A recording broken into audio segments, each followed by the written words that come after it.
స్వరాష్ట్ర సాధన కోసం professor Jayashankar sir రాజీలేని పోరాటం చేశారని తెలంగాణ తొలి ముఖ్యమంత్రి బీఆర్ఎస్ అధినేత కేసీఆర్ కొనియాడారు.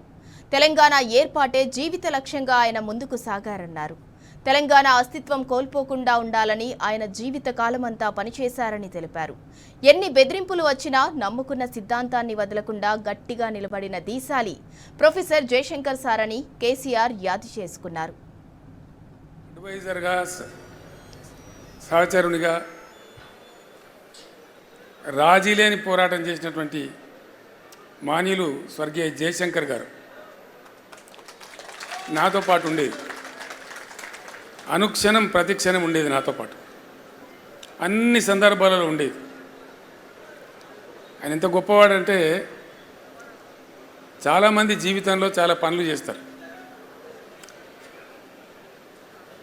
ఏదో ఒక స్టేజ్లో రాజీ పడిపోతారు. ఎందుకు పడతారో తెలియదు. కఠోరమైన సిద్ధాంతాలు నమ్మినటువంటి కొంతమంది పెద్దలు కూడా ఒక సందర్భం వచ్చేటప్పటికీ ఆ సిద్ధాంతాన్ని పక్కకు పెట్టి కూడా కొన్ని పనులు చేస్తారు. ప్రొఫెసర్ జయశంకర్ గారికి ఉన్న ఒక గొప్పతనం ఏంటంటే ఆయన ఆజన్మ తెలంగాణవాది, ఆజన్మ అన్కాంప్రమైజ్డ్ తెలంగాణ ఫైటర్. అన్డౌటెడ్లీ, ఎందుకంటే ఒక 14-15 ఏళ్ళు సుదీర్ఘంగా ఆయనతో పాటు నేను కలిసి పనిచేసిన కాబట్టి అనేక సందర్భాలలో ప్రయాణంలో కావచ్చు, ప్రస్థానంలో కావచ్చు, చర్చలలో కావచ్చు ఎంత గొప్పవాడు ఆయన అంటే ఈ టైంలో నేను ఆయన స్మరించుకోకుండా ఉండలేను. అట్లాంటి మనుషులు అరుదుగా ఉంటారు ప్రపంచంలో. ఎక్కడి నుంచి ప్రారంభమైంది సార్ మీ ప్రస్థానం అంటే హైదరాబాద్ స్టేట్గా ఉన్నప్పుడు, అక్కడ ఆంధ్ర రాష్ట్రం ఉన్నప్పుడు నిజాం రాజు పెట్టినటువంటి పాఠశాలలు ఉండేవి మన దగ్గర. మల్టీపర్పస్ హై స్కూల్స్ కావచ్చు, మరొకటి కావచ్చు. మర్కజీ స్కూల్ అని ఒకటి ఉండేది వరంగల్ టౌన్లో. ఆ మర్కజీ స్కూల్లో ఆయన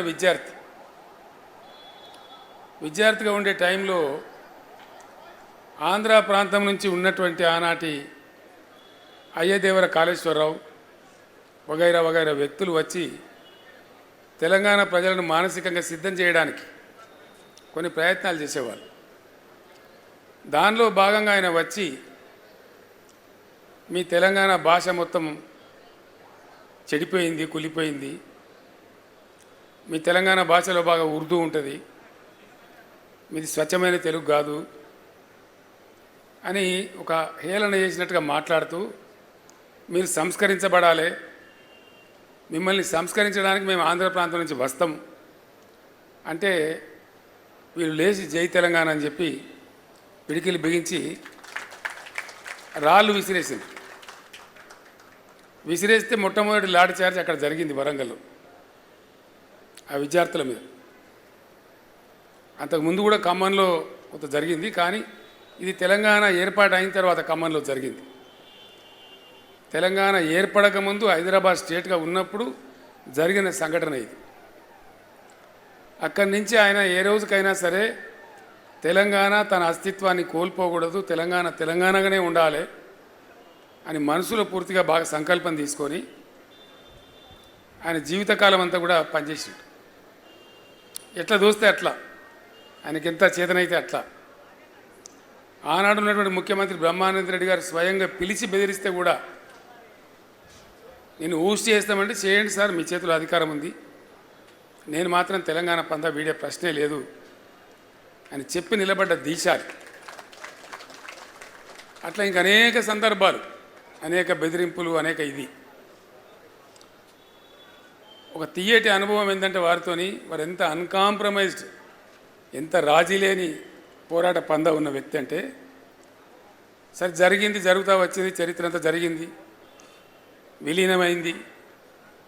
విలీనం టైంలో సిటీ కాలేజ్ దగ్గర 7 విద్యార్థులను చంపేసినారు కాల్పులలో. అవన్నిటికీ సాక్షి ఆయన. తదనంతరం తెలంగాణ ఉద్యమం కోసం కూడా పరితపించిన వ్యక్తి. 69లో ఉద్యమం వచ్చింది, చాలా ఉవ్వెత్తున ఎగిసిపడ్డది. చాలామంది పెద్దలు పోరాటం చేసినారు. వాళ్ళని కూడా మనం సదా స్మరణీయులు. వాళ్ళు ఉవ్వెత్తిన ఎగిసిపడ్డ ఆ ఉద్యమం కొద్దిగా పందా యొక్క లోపం వల్ల, వ్యూహ లోపం వల్ల అది ఘోరంగా విఫలమైపోయింది. విఫలమైన తర్వాత కూడా జయశంకర్ గారు తన పందా వీడలే. ఆయన రాస్తూనే ఉన్నాడు, సమీకరిస్తూనే ఉన్నాడు, ప్రతి సంవత్సరం బడ్జెట్లో అనాలిసిస్ చేస్తూనే ఉన్నాడు, తెలంగాణకు జరిగే అన్యాయాలను రికార్డు చేస్తూనే ఉన్నాడు. ఆ రోజుల్లో కంప్యూటర్ ఉండేది కాదు. కంప్యూటర్ వచ్చేదాకా, కంప్యూటర్ వచ్చిన తర్వాత కూడా ఆయన రికార్డు చేస్తూనే ఉన్నాడు.